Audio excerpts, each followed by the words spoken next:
કૃષ્ણ મિત્રો, આજે આપણે સ્પાઇસી પનીર બર્ગર બનાવીશું. એની માટે આપણે એક પેસ્ટ બનાવવાની છે. એની માટે આપણે એક પેનમાં પાણી ગરમ કરીશું. એમાં કુમઠી મરચાં લઈશું 5 રંગ જેવા, અને તીખા લાલ મરચાં લઈશું 10 થી 12 નંગ. બંનેને આપણે 10 થી 12 નંગ તીખા મરચાં લઈશું. એને આપણે સરસ ચડવા દેવાના છે. એકદમ ગળી જાય ત્યાં સુધી આપણે એને ચડવા દેવાના છે. હવે આપણે એને ચડવા દઈશું. તો આપણા મરચાં સરસ સોફ્ટ થઈ ગયા છે. હવે આપણે એની ચટણી બનાવી લઈશું.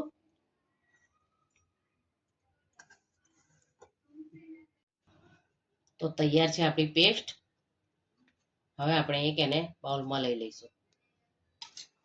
એક સોસ બનાવીશું. એની માટે 2 ચમચી મરચાંની પેસ્ટ લઈશું, મેયોનીઝ ઉમેરીશું, લસણની પેસ્ટ ઉમેરીશું, થોડું મીઠું ઉમેરીશું, મિક્સ કરી લઈશું. જોઈ શકો છો કોઈ પણ આર્ટિફિશિયલ કલર નાખ્યા હોય તેવી સરસ એની પેસ્ટ તૈયાર થઈ ગઈ છે. આપણો સોસ તૈયાર થઈ ગયો છે. આપણે પનીર માટેનું મેરિનેશન તૈયાર કરીશું. 2 ચમચી મરચાંની પેસ્ટ લઈશું, આદુની પેસ્ટ લઈશું, લસણની પેસ્ટ લઈશું, મીઠું ઉમેરીશું, ધાણા જીરું ઉમેરીશું, મિક્સ કરી લઈશું.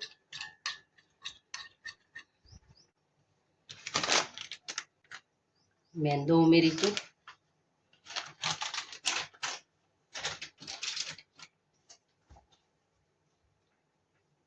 કોર્નફ્લોર ઉમેરીશું, મિક્સ કરી લઈશું. પેસ્ટ તૈયાર કરીશું આ રીતે આપણે પાણી ઉમેરીને. તો તૈયાર છે આપણું પનીરનું મેરિનેશન. એમાં આપણે પનીરને કોટ કરી લઈશું આ રીતે.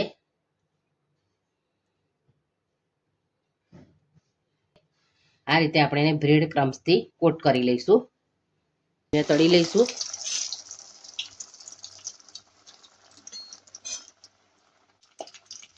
આપણી ટિક્કી તળાઈને તૈયાર થઈ ગઈ છે. હવે આપણે એને પ્લેટમાં લઈ લઈશું.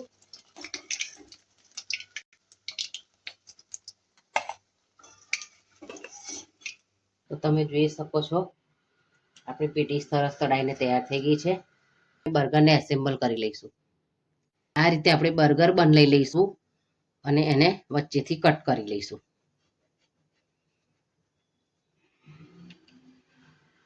આ રીતે હવે આપણે એને તવા પર શેકી લઈશું.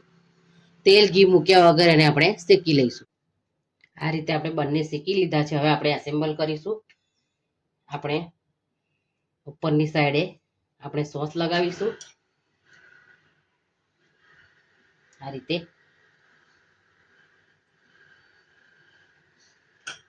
પછી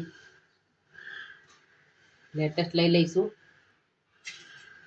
પેટીસ મૂકી દઈશું,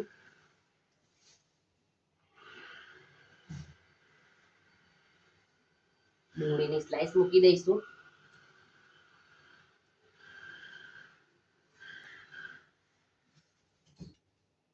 ઉપર ચીઝ છીણીશું,